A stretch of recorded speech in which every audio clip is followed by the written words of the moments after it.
Class में क्या देखा था हमने? Fleming left hand rule. Fleming left hand rule में हमने क्या देखा था कि हमारे पास 3 फिंगर्स हैं, 3 फिंगर्स के अंदर ये वाली क्या है हमारी, बेटा फटाफट से शुरू करेंगे। ये वाली फिंगर कौन सी है हमारी ना, ये है मैग्नेटिक फील्ड की डायरेक्शन, ये है हमारी या तो करंट की डायरेक्शन या मूविंग चार्ज की डायरेक्शन, या ये मेरी ये किसकी, या इसको मैं वेलोसिटी भी पकड़ लेता हूं, और ये क्या है मेरा फोर्स। ठीक है, हम ये अंगूठा मेरा फोर्स है। तो लिखिए क्वेश्चन नंबर 1 लिखिए।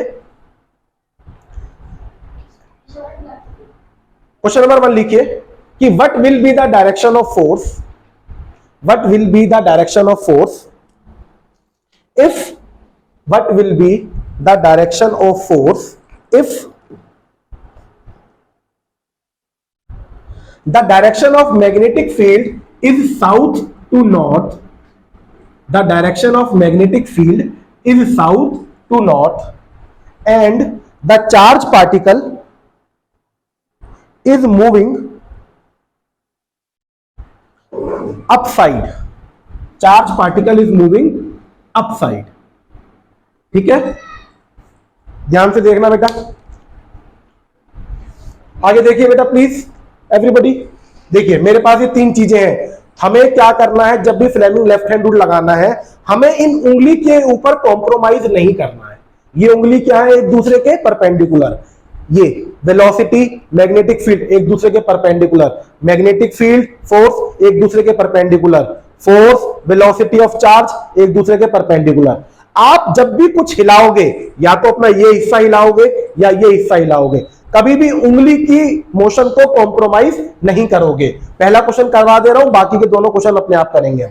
तो साउथ से नॉर्थ डायरेक्शन, हमेशा जो हमारी मैग्नेटिक फील्ड की डायरेक्शन, जो ये उंगली की डायरेक्शन पिछली क्लास में मैंने क्या बताई थी कि ये हमेशा नॉर्थ की तरफ जा रही है, तो ये मेरी क्या है, साउथ से नॉर्थ डायरेक्शन। ठीक है, चलो ये मैग्नेटिक फील्ड की डायरेक्शन हो गई। अब दूसरा आ जाओ, ये क्या है मेरी चार्ज की डायरेक्शन, तो चार्ज की डायरेक्शन ऐसे हो जाएगी। देखो ये चार्ज ऐसे जा रही है ना, चार्ज की डायरेक्शन को ऐसे लेके जाना है, और अभी भी मेरी मैग्नेटिक फील्ड क्या है, साउथ टू नॉर्थ है, यही तो मेरी साउथ टू नॉर्थ डायरेक्शन है। इस समय देख लो अंगूठा कहां है, देख लो अपना अंगूठा कहां की तरफ जा रहा है, इनसाइड, तो force will be at inside. लिख लीजिए, the direction of force will be inside, the direction of force will be inside. और जो ये डायरेक्शन ऑफ फोर्स इनसाइड, ये आप कैसे दिखाओगे, इसको बेटा हम ऐसे दिखाएंगे, ये फोर्स की डायरेक्शन है। बताया था ना, इनसाइड को क्रॉस से दिखाते हैं, और जो अंदर से बाहर आ रही होती है, जो बाहर से अंदर जा रही है उसको क्रॉस से दिखाएंगे, और जो अंदर से बाहर आ रही है उस डायरेक्शन को हम एक डॉट से दिखाएंगे। ठीक है, अगला लिखिए इसमें, what happens when the direction of magnetic field is downwards and the charge particle is moving towards east direction। इसमें समझना क्या है ये बताओ, क्या समझ नहीं आ रहा? What happens when the direction of magnetic field is downwards and the charge is moving towards east direction। Charge है आपकी ईस्ट डायरेक्शन की तरफ, और मैग्नेटिक फील्ड मैंने क्या बोली है, डाउनवर्ड्स। ठीक है, अब इस पे लगने वाला फोर्स की डायरेक्शन मुझे कैलकुलेट करनी है, फटाफट से करो, अपने हाथ खोल लो। अच्छा पहले तो इसमें ये देख लो कि चीजें बनानी कैसी हैं। यहां देखो एक बार जरा, ये अगर आपकी ईस्ट डायरेक्शन है, ये आपकी वेस्ट डायरेक्शन है, ये नॉर्थ डायरेक्शन है, और ये साउथ डायरेक्शन है। आगे देखिए, ये कह रहा है कि जो आपकी चार्ज है, चार्ज की डायरेक्शन क्या है, ईस्ट डायरेक्शन, मतलब कि चार्ज ईस्ट डायरेक्शन की तरफ मूव कर रही है। ये मेरी चार्ज है ना, चार्ज ईस्ट डायरेक्शन की तरफ मूव कर रही है, बट मैग्नेटिक फील्ड कैसी बता रहा है ये, डाउनवर्ड्स। अब यही कहानी मुझे इस हिसाब से बनानी है कि मैग्नेटिक फील्ड मेरी डाउनवर्ड्स हो जाए। ये देखो, अब जो मेरी मैग्नेटिक फील्ड है वो डाउनवर्ड हो जाएगी, बना के देखो अपने हाथ से, और उस समय बताओ फोर्स कहां की तरफ लग रहा है। बेटा देखो ये डायरेक्शन है ना, जो जो सवाल में पूछा है, मैग्नेटिक फील्ड कहां जा रही है, नीचे की तरफ, देखो मैग्नेटिक फील्ड कहां जा रही है, नीचे की तरफ। चार्ज कहां की तरफ जा रही है, इधर की तरफ जा रही है ना। मैग्नेटिक फील्ड नीचे की तरफ। आपको इन उंगली के साथ कॉम्प्रोमाइज नहीं करना है, आप इसको ऐसे ऐसे ऐसे कर सकते हो, ठीक है। ये हाथ आपका जितना रोटेट हो सकता है इसको रोटेट कर लो, ठीक। उंगली को कॉम्प्रोमाइज नहीं करना है। देख लो आपकी चार्ज जा रही है ईस्ट की तरफ और ये डायरेक्शन जाएगी ऊपर की तरफ नहीं, नीचे की तरफ। अब इसको, इस उंगली को ऐसे ही रहने देना है, ये उंगली को ऐसे ही रहने देना है। ये ऐसे हो गई, ऐसे बिल्कुल ऐसे, ठीक है। ये क्या है आपकी डायरेक्शन ऑफ चार्ज, ये क्या है आपकी डायरेक्शन ऑफ मैग्नेटिक फील्ड। तो फोर्स कहां की तरफ लग रहा है, इनसाइड, लिख लीजिए।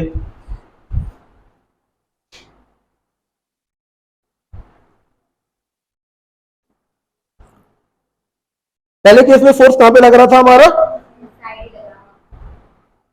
एक बार फिर से चेक कर ले।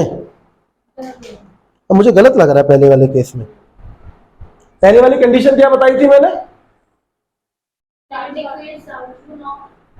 जब चार्ज पार्टिकल ऊपर की तरफ जा रहा है, चार्ज पार्टिकल ऊपर की तरफ जा रहा है, ये जा रहा है चार्ज पार्टिकल, ये मैग्नेटिक फील्ड की डायरेक्शन है। और ये ठीक थी बेटा, ठीक थी, वो भी ठीक थी। इनसाइड है, the force will be inside.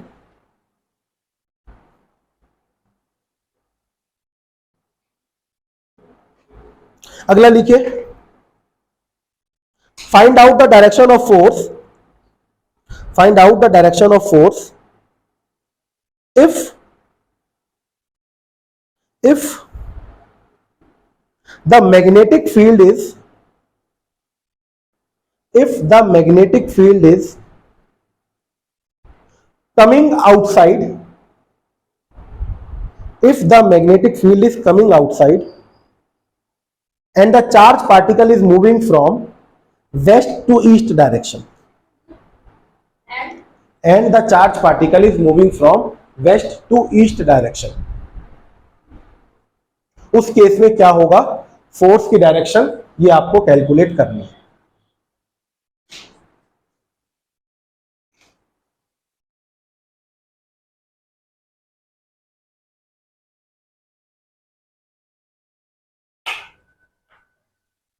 करिए,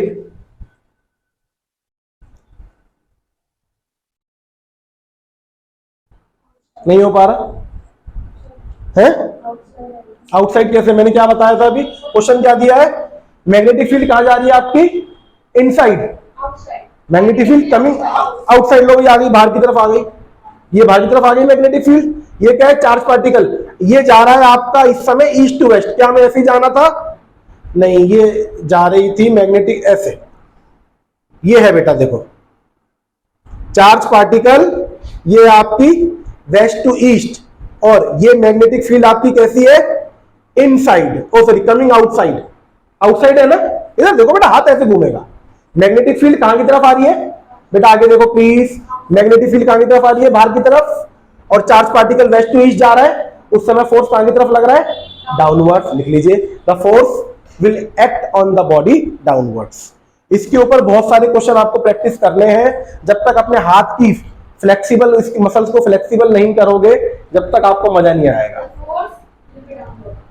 force will be acting downwards.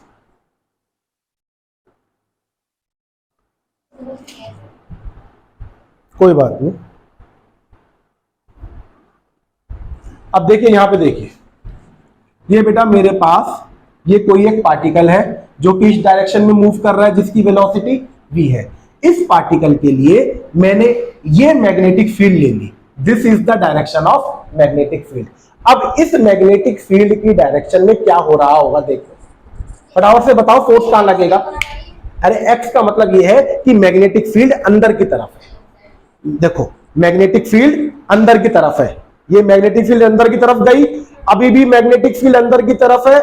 अब ये कंडीशन बन गई, क्या नहीं बनी, मैग्नेटिक फील्ड अंदर की तरफ, वेलोसिटी ऑफ चार्ज पार्टिकल ऊपर की तरफ, फोर्स कहां लग रहा है, लेफ्ट हैंड साइड की तरफ। तो इस बॉडी के ऊपर, इस जो बॉडी यहां की तरफ चल रही है, इस कंडीशन में इसके ऊपर फोर्स लगा इस वाली तरफ, ठीक है। जब इस बॉडी के ऊपर इस तरफ फोर्स लगा तो इस चार्ज पार्टिकल के साथ क्या होगा? ये चार्ज पार्टिकल ऐसा जा रहा था, ऐसा फोर्स लगा, तो ये चार्ज पार्टिकल ऐसा मूव करेगा। इसी मैग्नेटिक फील्ड में जब इस चार्ज पार्टिकल के ऊपर ये इसकी वेलोसिटी थी, तो फिर दोबारा क्या होगा? इस चार्ज पार्टिकल के ऊपर फोर्स कैसा लगेगा? ऐसा फोर्स लगेगा। ठीक है, तो इसकी वजह से ये दोबारा ऐसे मूव हो जाएगी। ठीक है, अब इसकी बॉडी ऐसे मूव कर रही है, देख लो, दोबारा कंफर्म कर लेते हैं। ये आपकी क्या है? Magnetic field. अब इस मैग्नेटिक फील्ड में चार्ज पार्टिकल ऐसे मूव कर रही है, ये देखो, ये रही आपकी मैग्नेटिक फील्ड, चार्ज पार्टिकल ऐसे मूव कर रहा है, तो फोर्स कहां की तरफ लग रहा है?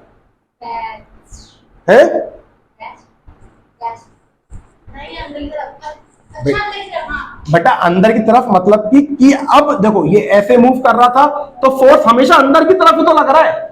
यहां भी अंदर की तरफ लगा, यहां भी अंदर की तरफ लगा।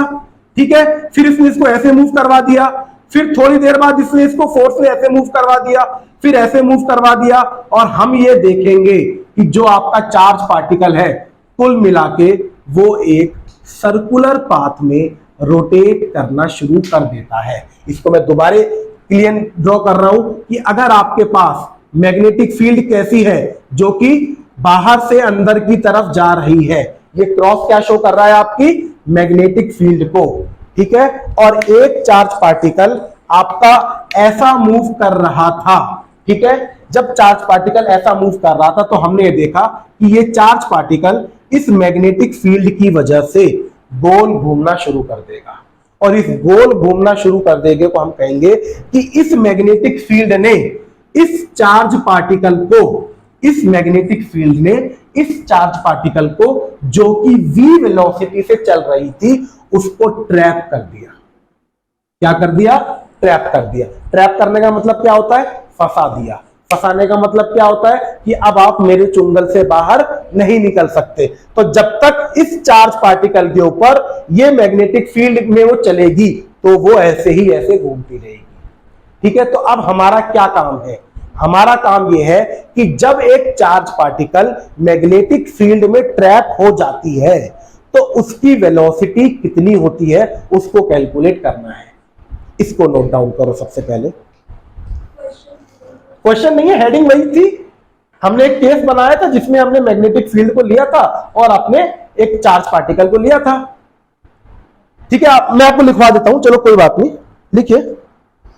when a charge particles a magnetic field when a charge particle enters a magnetic field, it gets trapped. When a charge particle enters a magnetic field, it gets trapped. लिखिए, the angle between force and velocity vector, ये देखिए, ये velocity vector है और ये force vector है, दोनों के बीच में कैसा एंगल है? लिख लीजिए, the angle between velocity vector and force vector is 90 degree, whereas the angle between magnetic field and velocity, whereas the angle between magnetic field and velocity is theta.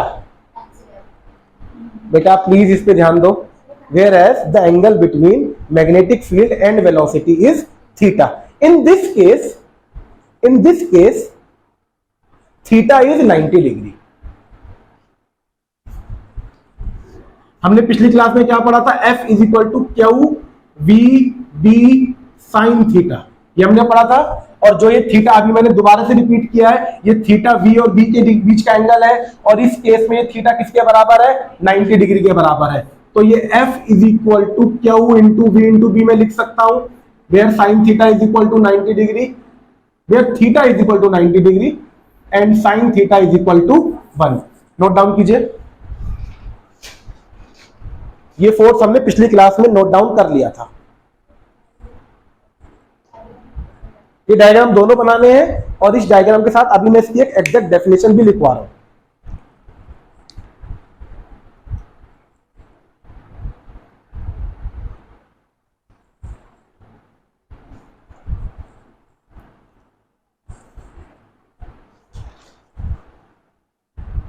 लिखे, if a particle enters a magnetic field, if a particle enters a magnetic field at right angle, देखो यहां पे हमने क्या लिया है, special condition क्या ली है, V और B के अंदर के बीच में जो एंगल है वो कितना है, 90 डिग्री। अब हमने यहां पे क्या किया था, जब एक पार्टिकल ने एंटर किया मैग्नेटिक फील्ड में, यहां पे एक पार्टिकल ने एंटर किया किसमें, मैग्नेटिक फील्ड में, उस समय जो V और B के बीच में जो एंगल था वो 90 डिग्री था। तो when a particle enters a magnetic field at right angle, इस लाइन का मतलब यह है, बहुत इंपॉर्टेंट लाइन है, then it experience a centripetal force, then it experience a centripetal force, and due to this force the charge starts revolving, and due to this force the charge starts revolving. This revolution of charge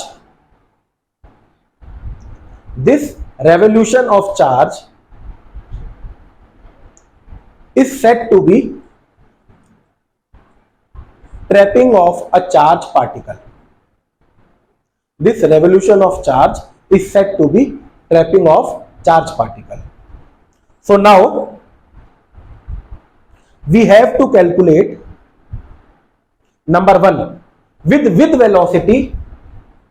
अच्छा ये हमने पिछली class में देख लिया था बेटा, please एक बार प्लीज, जब एक चार्ज पार्टिकल मैग्नेटिक फील्ड में आता है, हर एक पॉइंट पे क्या चेंज हो रही है, उसकी डायरेक्शन, हर एक पॉइंट पे, क्योंकि सर्कुलर पाथ में क्या चीज चेंज होती है, डायरेक्शन चेंज होती है, ठीक है।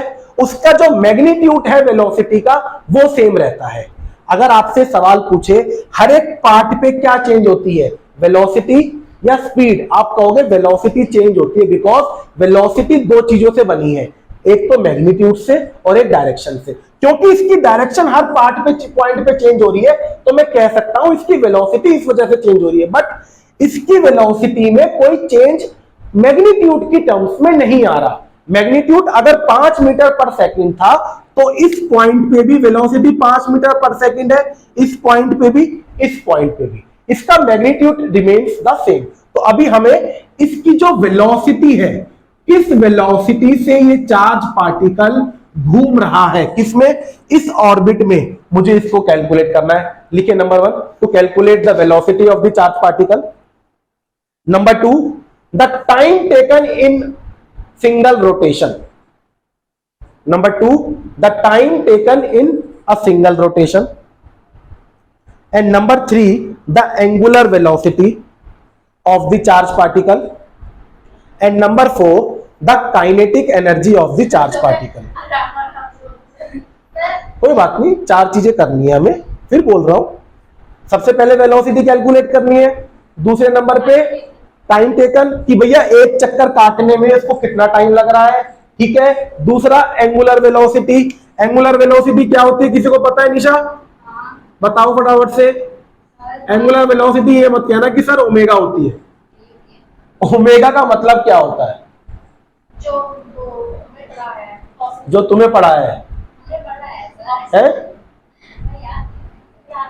देखो जो आपके लीनियर में जो वेलोसिटी होती है उसको हम v लेते हैं, और जो आपके एंगल में जो वेलोसिटी आती है या जब चीज रोटेशन में होती है उस वेलोसिटी को हम एंगुलर वेलोसिटी कहते हैं। उन दोनों के बीच का रिलेशन होता है v is equal to are omega, where v is the linear velocity, r is the radius. Radius किस चीज का, जो ये आपका पार्टिकल मूव कर रहा है इसका कुछ अपना रेडियस भी तो होगा ना, क्योंकि सर्कुलर पाथ में मूव कर रहा है, तो वो r है, और ओमेगा से आपको इसकी एंगुलर वेलोसिटी मिल जाएगी, ठीक है। अगर आप लिखना चाहते हो तो लिख लीजिए, एंगुलर वेलोसिटी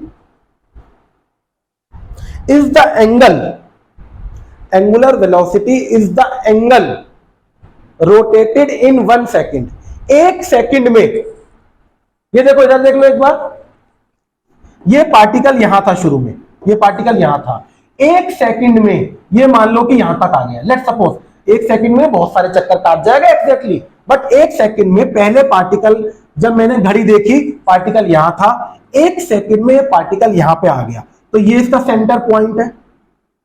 एक सेकंड में पार्टिकल इस पॉइंट से इस पॉइंट में आ गया, तो हम ये कहेंगे कि इस सेकंड से इस सेकंड तक जो इसकी जो ये वेलोसिटी है वो उसकी एंगुलर वेलोसिटी है। एक सेकंड में कितना एंगल चेंज किया आपकी एक रोटेटिंग बॉडी ने, that is the angular velocity. लिख सकते हो आप इसको, the angle moved in 1 second is the angular velocity. The angle moved in 1 second, या पहले 11th क्लास में कर चुके हो, कोई नई चीज नहीं बता रहा हूं, ठीक है। फटाफट से इसको नोट डाउन करो, फिर आगे इसकी डेरिवेशन क्या थोड़ी 2-3 चीजें निकाल लेते हैं, वेलोसिटी वगैरह निकाल लेते हैं, अभी कैलकुलेट करेंगे जब पता चल जाएगी।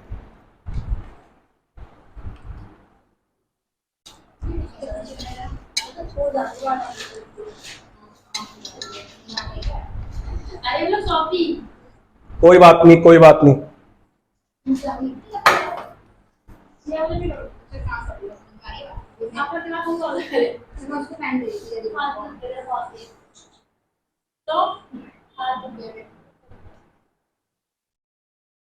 चले आगे बढ़े।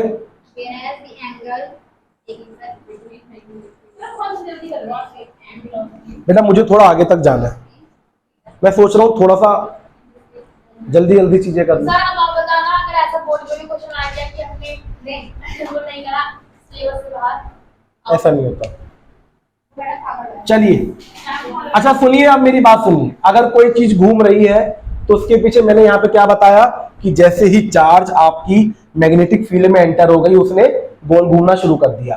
कोई भी चीज गोल घूमती है उसके पीछे एक कारण जरूर होता है, सेंट्रीपिटल फोर्स। सेंट्रीपिटल फोर्स की वैल्यू क्या होती है, mv²/r। कोई चीज गोल घूम रही है उसके पीछे क्या कारण है, सेंट्रीपिटल फोर्स। और ये चार्ज बॉडी भी कैसे घूम रही है, गोल घूम रही है, तो उसके ऊपर ये फोर्स भी लग रहा होगा। और ये जो फोर्स है ये और कुछ नहीं, ये यही वाला फोर्स है, सही है। ये दोनों फोर्स एक जैसे ही तो है, मतलब कि इस समय इस फोर्स का काम ये वाला फोर्स कर रहा है जब ये घूम रही है। सेंट्रीपिटल फोर्स एक उधारी का फोर्स है, ठीक है। तो ये अब यहां पे हमें निकालना क्या है, हमें वेलोसिटी निकालनी है। अगर सेंट्रीपिटल फोर्स की बात करें, ये है मास ऑफ द चार्ज, ये है वेलोसिटी ऑफ द चार्ज, ये है रेडियस, जिस रेडियस पे वो घूम रही है। क्यू वी बी ये चीजें हमें पता है, निकालनी क्या है हमें, वेलोसिटी। तो यहां पे v से v गायब हो जाएगा। तो अगर आप ध्यान से देखिए mv/r is equal to q into B, और मुझे निकालना है केवल वेलोसिटी। वेलोसिटी हो जाएगी q B by m into r. तो वेलोसिटी ऑफ द पार्टिकल क्या आ गई, q B r by m. Note down कर लीजिए फटाफट से, velocity of the charge particle which is rotating. ये इस वेलोसिटी से चार्ज पार्टिकल आपका रोटेट कर रहा है।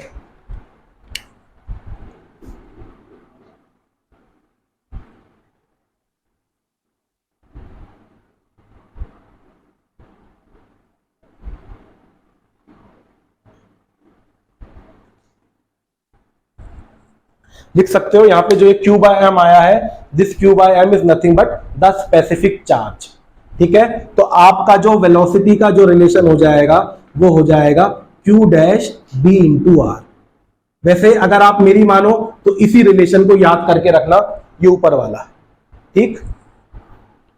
बोर्ड पे देखो एक बार, अब बोर्ड पे देखो एक बार प्लीज। अब आपकी जो ये चार्ज पार्टिकल यहां पे ट्रैप हुई घूम रही है, किसी भी स्पीड से घूम रही है, तो स्पीड किन किन चीजों के ऊपर डिपेंड कर रही है। एक तो चार्ज पार्टिकल का क्या मैग्नीट्यूड है, चार्ज पार्टिकल पे कितनी चार्ज है, मैग्नीट्यूड से मतलब उस पर कितनी चार्ज है। जितनी ज्यादा चार्ज होगी उतनी ज्यादा वेलोसिटी होगी, जितनी अच्छी मैग्नेटिक फील्ड होगी उतनी अच्छी वेलोसिटी होगी, ठीक है। ये तो डायरेक्टली प्रोपोर्शनल है। अच्छा, जितना बड़ा रेडियस होगा, ये देखो अगर एक चार्ज पार्टिकल, देखो ये इसका सेंटर है और ये चार्ज पार्टिकल यहां था, अगर वो ऐसे घूम रहा है, ये रेडियस है कुछ, और एक चार्ज पार्टिकल इस रेडियस पे घूम रहा है, यहां पे रेडियस बड़ा हो गया। अगर ये रेडियस R2 है और ये रेडियस R1 है, ये हमें दिखाई दे रहा है R2 is greater than R1, तो जिसका रेडियस बड़ा होगा उसकी वेलोसिटी भी बड़ी होगी। अब आप ये ध्यान से देखिए, मैं इस पेन को यहां रोटेट कर रहा हूं। अब बताइए इसका कौन से वाला हिस्सा ज्यादा स्पीड से घूम रहा है और कौन से वाला हिस्सा कम स्पीड से घूम रहा है। ये पूरा गोल घूम रहा है, बट जितना मैं घुमा पा रहा हूं उस हिसाब से तो गोल ही घूम रहा है। ये देखो यहां था, अब इसको मैंने घुमाना शुरू किया। देखो मैं इस पे ना मार्किंग कर देता हूं, इस मार्कर पे मार्किंग कर देता हूं। एक पॉइंट ये है और एक पॉइंट ये है। अगर आप ध्यान से देखिए, ये पॉइंट इस सेंटर से कम दूरी पे है as compared to this point. अगर ये पॉइंट घूम रहा है तो जो पॉइंट यहां था, ये पॉइंट इतना सर्कल बना रहा है, और जो पॉइंट यहां पे था, ये पॉइंट इतना सर्कल बना रहा है। जितना कम रेडियस है उसकी उतनी कम वेलोसिटी है। बट ये पेन तो एक ही स्पीड से घूम रहा था, इस पेन ने तो अपनी स्पीड चेंज नहीं करी। सिस्टम ऑफ पार्टिकल्स चैप्टर पढ़ा था 11th क्लास में? कोई बात नहीं, अगर वो नहीं पढ़ा था तो इसको ऐसे समझ लीजिए कि जैसे जैसे हमारा डिस्टेंस किसी रोटेट, जैसे मेरा पंखा है, इसको मैं बहुत अच्छे तरीके से एक्सप्लेन कर सकता हूं पंखे के साथ। पंखा देखो, पंखे की एक आर्म है ना, एक लंबी लेंथ है जो कि सेंटर से जुड़ी हुई है। अब उस सेंटर से जो आर्म, जो एक कोई भी पॉइंट जो पंखे के पास ले लो, सेंटर के पास ले लो, और एक बिल्कुल पंखुड़ी का एंड का पार्ट ले लो, दोनों का डिस्टेंस में फर्क है ना। जो इसके पास वाले हिस्से को एक चक्कर काटना पड़ता है, देखो ज्यादा डिस्टेंस कौन काट रहा है, ये या ये वाला हिस्सा, ये बताओ, बाहर वाला। और अगर पंखे को एक साथ चलना है तो दोनों का टाइम एक जैसा होना चाहिए। इस पार्टिकल ने यहां से शुरू किया, वो कम वेलोसिटी पे चला, वो यहां तक आ गया 1 सेकंड में। वही स्पीड, वही टाइम में इस वाले पार्टिकल को भी लंबा चक्कर लेके आना है, तो इस वजह से इसकी वेलोसिटी क्या हो गई, बढ़ गई। और यही चीज यहां पे भी शो हो रही है कि जैसे जैसे रेडियस बढ़ेगा इस चार्ज पार्टिकल की वेलोसिटी भी बढ़ती जाएगी। चलो अब इसमें एक क्वेश्चन मैं आपको देता हूं, Q/m होता है specific charge, specific charge that is charge per unit mass.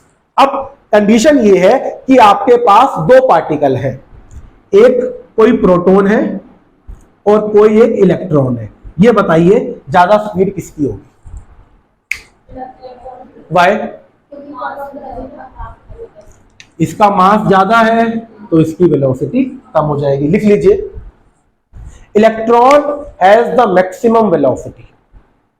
हमेशा के केस में है ना, इलेक्ट्रॉन की वेलोसिटी सबसे ज्यादा होती है। एक बात मुझे ये बताना है कि पंखे में एक बसा लगा होता है, क्या कहते हैं? पंखे में क्या लगा होता है? जो ये पाइप आ रही है, ये तो शाफ्ट है जिसके ऊपर ये घूम रहा है।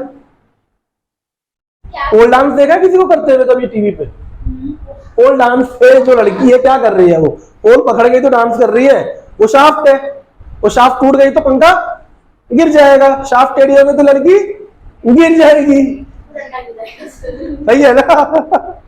तो ये तो शाफ्ट है, ये तो सपोर्टिंग रोल में है। इसके ये एक एक्सिस है, अगर आप ढंग से समझो, बट आपने 11th क्लास ढंग से करी नहीं ना। ये एक एक्सिस है और इस एक्सिस के अबाउट चीज घूम रही है। ये एक एक्सिस का काम कर रहे हैं, इसके अबाउट ही घूम रही है चीज।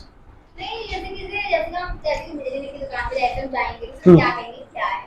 शाफ्ट डंडी, शाफ्ट डंडी, और कुछ नहीं बोलोगे बिजली की दुकान पे जो कहते हैं पी और कहते हैं। बेटा। जिस मटेरियल की बनी होती होगी वो मटेरियल बोल देते होंगे, पीवीसी की पाइप दे दो या कुछ बोल दो। अब या तो पता करके आना बेटा, इसके ऊपर जाने की हमें कोई जरूरत नहीं है। वैसे क्या कहते हो? पंखे की बात बेटा मैंने ये टॉपिक समझाने के लिए करी थी, अभी मेरा टॉपिक खत्म नहीं हुआ, आगे बढ़े। हमने क्या निकाल लिया? वेलोसिटी निकाल लिए। लिखिए number 2, calculation of time period,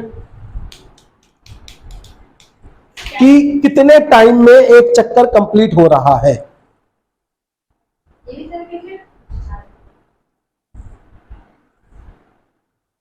कितने टाइम में एक चक्कर पूरा हो रहा है, लिख लीजिए। As we know that linear velocity is equal to are omega. अभी हमने देखा था ना, v is equal to are omega. और ओमेगा का एक फॉर्मूला जो रेडियंस के फॉर्म में होता है, ओमेगा का एक फॉर्मूला होता है 2 pi upon T. Angular velocity is equal to 2 pi upon T. या आपने इसको चलो आप इसको भी 2 pi is equal to omega T, शायद आपने ये पढ़ा होगा, 2 pi is equal to omega T, दोनों पढ़े है ना। तो यहीं से आया है वो formula, omega is equal to 2 pi upon T. तो अब मुझे v की वैल्यू पता है ना बेटा, इस v की वैल्यू मैं यहां डाल दूंगा, ठीक है। v की वैल्यू क्या है मेरे पास, Q B R upon M is equal to are. Omega की वैल्यू क्या है, 2 पाई अपॉन टी। आर से आर को गायब कर दूं, निकालना क्या है, मेरा मुद्दा क्या है, मैं टाइम पीरियड निकालना चाहता हूं, तो इस टी को इधर ले आऊंगा, तो T is equal to 2 pi into m divided by q into B. ये मेरे पास टाइम पीरियड की वैल्यू आ गई कि कितने टाइम में एक रोटेशन हो रही है। भाई इतने टाइम में एक रोटेशन हो रही है।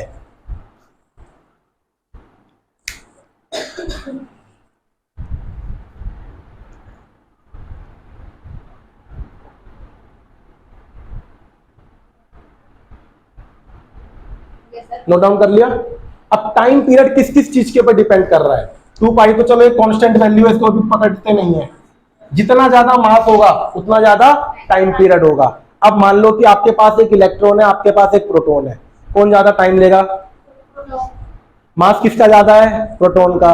तो प्रोटॉन एक चक्कर काटने में टाइम लेगा, क्यों, भाई प्रोटॉन भारी है, सही है, सारी कहानी समझ में आ रही है। इलेक्ट्रॉन जल्दी खत्म कर लेगा, और मैग्नेटिक फील्ड और जो ये चार्ज है ये इसमें इनवर्सली प्रोपोर्शनल में है, ठीक है। अच्छा, अगर रेडियस, टाइम पीरियड का जो मेन इसमें आपको कॉन्सेप्ट पकड़ना है, अगर रेडियस बढ़ रहा है, जैसे कि पहले रेडियस यहां था r1 r2 r3, जैसे जैसे रेडियस बढ़ रहा है वेलोसिटी बढ़ रही थी, अब जैसे जैसे रेडियस बढ़ रहा है टाइम पीरियड के साथ क्या होगा, समय के ऊपर क्या फर्क पड़ रहा है, रेडियस बढ़ रहा है तो समय किसका, एक रोटेशन का। पंखे को देखो, एक रोटेशन में जो कोने वाला हिस्सा है और जो बीच वाला हिस्सा है और जो तुम्हारी शाफ्ट के पास वाला हिस्सा है, एक रोटेशन में क्या तीनों को एक जैसा टाइम लग रहा है या अलग अलग टाइम लग रहा है? एक ही जैसा टाइम लग रहा है, पक्का लग रहा है। और उस एक ही जैसे टाइम से हम यहां से भी निकाल सकते हैं कि क्या टाइम पीरियड में कहीं आर आ रहा है। लिख लीजिए, time period is independent of radius या डिस्टेंस। कितनी ही दूरी पे हो वो एक चक्कर उतने ही टाइम में लेगा, इसको रेडियस से कोई मतलब नहीं है। ये लाइन जरूर लिख लीजिएगा कि the time period of rotation is independent of the radius. बनाओ बनाओ फटाफट से बनाओ।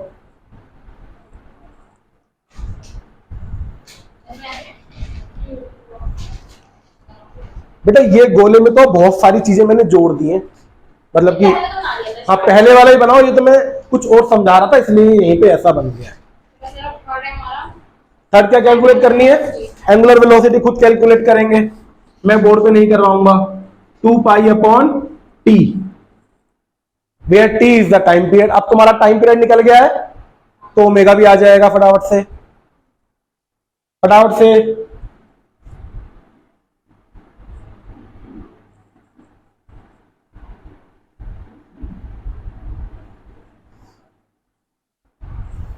मैंने डायरेक्ट वैल्यू लिख दी है, एक स्टेप खा लिया है बीच में, ठीक है, यही आ रहा है ना। अब बताओ, सवाल फिर से उठ के आया, what will be the effect of radius on angular velocity, what will be the effect of radius on angular velocity. हाँ देख लो, तुम्हारे सामने है, रेडियस है इसमें कहीं, तो लिख लीजिए angular velocity is also independent of are.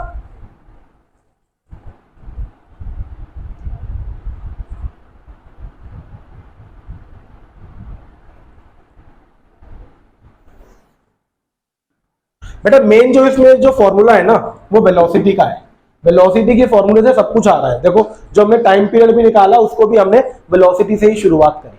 Final निकाल लो काइनेटिक एनर्जी। काइनेटिक एनर्जी मतलब कि जो ये चार्ज पार्टिकल मूव कर रही है उसके पास कितनी एनर्जी है, that is the kinetic energy. क्योंकि जब बॉडी मोशन में होती है उसके पास जो एनर्जी होती है वो काइनेटिक एनर्जी होती है। और काइनेटिक एनर्जी का फॉर्मूला होता है kinetic energy of a charge particle, of a rotating charge particle, of a rotating charge particle, it is equal to half m v square. बेटा एम क्या है इसमें, अगर मैं इलेक्ट्रॉन ले रहा हूं तो mass of the electron, proton ले रहा हूं तो मास ऑफ द प्रोटॉन। अभी मैं हल्का पार्टिकल लेके चल रहा हूं तो मास ऑफ द इलेक्ट्रॉन ले लेते हैं इनटू वी। वी की जो पूरी वैल्यू है, वी की क्या वैल्यू आई थी मेरी, q B r by m, q B r by m, इस पूरे का होल स्क्वायर करेंगे तो ये हो जाएगा half into m q square B square r square by m square. एक एम से एम कट जाएगा और ये आपके पार्टिकल की काइनेटिक एनर्जी है।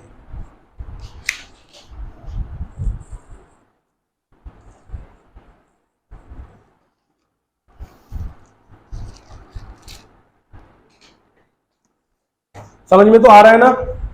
हो सकता है जल्दी जल्दी चल रहे हो, बट जल्दी जल्दी करने की हमारी आदत है, आराम आराम से करते हैं तो चीजें हो नहीं पाती है। तुम्हारी बातों में मैं खो जाता हूँ, तुम किसी ना किसी बातों में बता देते हो मुझे। कोशिश तो ये, इस महीने में मैं आपका वो ऑप्टिकल वाला चैप्टर शुरू करवाने वाला हूँ, वो एक्स्ट्रा टाइम में, चैप्टर 9, क्योंकि उसका किसी और चैप्टर से कोई रिलेशन नहीं। हाँ हाँ हाँ, अभी ये खत्म नहीं हुआ। तो काइनेटिक एनर्जी किस किस चीज के ऊपर डिपेंड कर रही है, चार्ज के मैग्नीट्यूड के ऊपर, मैग्नेटिक फील्ड के ऊपर, और रेडियस के भी स्क्वायर के ऊपर। अगर रेडियस 2 यूनिट बढ़ेगा, देखो यहां देखो, फिर से इस वाले एग्जांपल पे आ जाओ। आपका रेडियस यहां पे पहले 1 यूनिट था और आपने यहां पे आ गए और यहां से यहां तक का रेडियस हो गया 3 यूनिट्स, तो काइनेटिक एनर्जी पे कितना फर्क पड़ेगा? रेडियस आपका 1 से 3 हुआ तो काइनेटिक एनर्जी कितना गुना बढ़ेगी? सॉल्व करो फटाफट से, न्यूमेरिकल है ये। What will be the effect on radius, what will be the effect on kinetic energy of a particle if the radius, लिखो ना, अरे यार, if the radius changes from 1 unit to 3 units and rest all the parameters, उनको आप वैसे का वैसे ही लिखोगे। यहीं से रब करना पड़ेगा, चलो कोई बात नहीं, चलो कोई बात। काइनेटिक एनर्जी क्या होती है, फॉर्मूला बताओ वहां से देख के। Half q square B square r square by m. सबसे पहले हमारी काइनेटिक एनर्जी कब थी, जब रेडियस क्या था, 1 यूनिट, तो 1 यूनिट तो 1 यूनिट हुई, तो this is the kinetic energy जब आपकी 1 यूनिट थी। अब उसके बाद आपका रेडियस क्या हो गया, तो 3 यूनिट हुआ, तो आर स्क्वायर क्या हो जाएगा, 9 बाय एम, ये 2 यूनिट हो गई और ये इक्वेशन 2 हो गई। तो अगर आपसे पूछे what will be the change in kinetic energy, तो आप करोगे kinetic energy in 2 divided by kinetic energy in condition 1। ठीक है, तो ये क्या हो जाएगा, half q square B square, ये 9 है, divided by m and whole divided by half q square B square by m. Half से हाफ गया, q square B square by m से q square B square by m से सब कुछ गया, तो काइनेटिक एनर्जी कितनी टाइम बढ़ गई, किससे, पहली वाली काइनेटिक एनर्जी से। तो काइनेटिक एनर्जी की अगर रेशियो निकलेगी वो आएगी 9:1। अगर 1/2 निकालते तो वो 1:9 आती। नोट डाउन करो। अब मैं क्वेश्चन नहीं बोल रहा, अब सॉल्यूशन उतार रहा हूं। अब मैं क्वेश्चन नहीं बोलूंगा, तुमने जब बोलने नहीं दिया यार, वो मैं दिमाग में बना रहा था, अब मैंने उसका सॉल्यूशन बता दिया। वो तो आप सुनते रहना, हाँ सुन लेना, वो आज रात को अपलोड हो जाएगा, सुन लेना, कोई बात नहीं। अधिवा बेटा, आपकी जो शुरू की क्लास मिस हुई है वो आप वीडियो में से देख लेना, ठीक है, और वो देख जरूर लेना।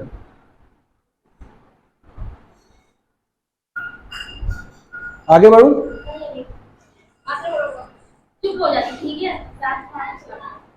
बट आखिरी टॉपिक आज का, फिर रैप अप कर रहे हैं। अच्छा, अगली क्लास में हमें लॉरेंट्ज फोर्स करना है। लॉरेंट्ज फोर्स बहुत इंपॉर्टेंट है, ठीक है। वैसे तो निशा के कहने के अनुसार वो कट चुका है, बट नहीं, वो इंपॉर्टेंट है। और अभी मैं तुम्हें दिखा दूंगा, 2 मिनट रुक जाओ, मुझे 2 मिनट दे दो, मैं तुम्हें दिखा दूंगा, ठीक है। आखिरी टॉपिक करते हैं, शुरू करें। अच्छा, एक तो आपको वो इसकी भी बहुत प्रैक्टिस करनी है, 3-4 क्वेश्चन मैंने आज करवा दिए हैं। अच्छा, अभी भी ना मैं अपने पहले क्वेश्चन को लेके डाउटफुल हूं। जो आज पहला क्वेश्चन किया है ना, वो डाउटफुल हूं मैं। क्यों? क्योंकि मेरे एक एक 2 क्वेश्चनों के सेम आंसर नहीं आ सकते।